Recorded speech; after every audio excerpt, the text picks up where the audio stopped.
Turo is the world's largest peer-to-peer car sharing marketplace. So for folks who haven't heard of it, you probably heard of Airbnb, and you could think of Turo as the Airbnb for cars. But fundamentally, I think about our business and how we're going to grow from the perspective of gaining market share. And we think about that in volume terms. And so for us, that's about days. So trip days taken on the platform is kind of our volume metric. Last year, we grew trip days almost 75% to 2.9 million days. And so that's the kind of the top of the funnel, as it were. You think about that. Days, the next big metric that I focus on is GBV, or gross booking value. And that is the value of all the money that's spent on the platform multiplied by the number of days.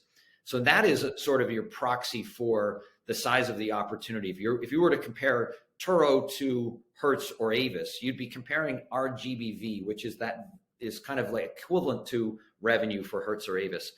Because the next thing is our net revenue, which is just our take rate, our percentage of that GBV that we keep.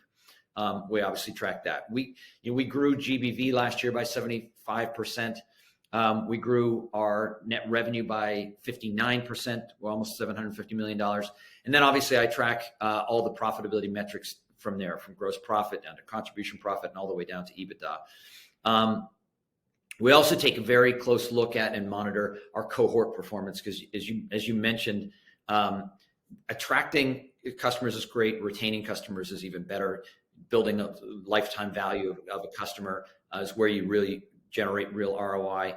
And we look at our host and guest retention metrics, because when you think about a marketplace, it's both the supply and the demand side. And at any one point in time, you're focusing as a platform a little bit maybe more on building up supply where you need it. And other times it's a little bit more of a push on the demand side, but it's always working together. And it's kind of when the flywheel gets spinning and it's working well, both the supply and the demand side are growing kind of in equal measure. And last year we grew our demand by almost 75%, and we grew supply by about 67%. So we have now over 320,000 active listings on the platform. So I'm looking at that and looking at how we retain those hosts and guests. And if you look at our cohort charts, and look at how our hosts and our guests are retained over time, our cohort performance we'll put it up against any other marketplace that you'll see. It's really, really great shape of the development.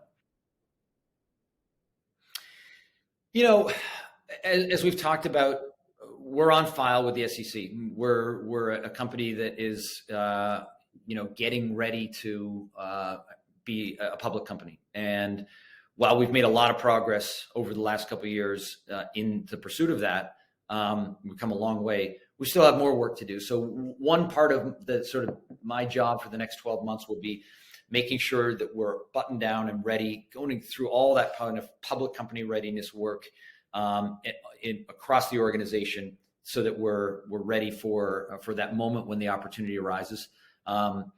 So that'll be part of my focus. And then the other part is sort of broader and less really just about the CFO role. But we've grown a lot in the last few years. We have, as I said, it was maybe $150 million business when I joined, and last year it was 750. We're still growing. We've added a lot of people. We're in 5 countries now. We want to make sure that we as a company maintain the kind of small company ethos as we get big. So we talk a lot as a management team and as an organization about staying small while we grow big, staying connected to our values, staying hungry, staying focused on building the best possible host and guest experience to drive this marketplace to be as big and as successful as we think it can be. We're very, very much in the early days of pursuing this opportunity.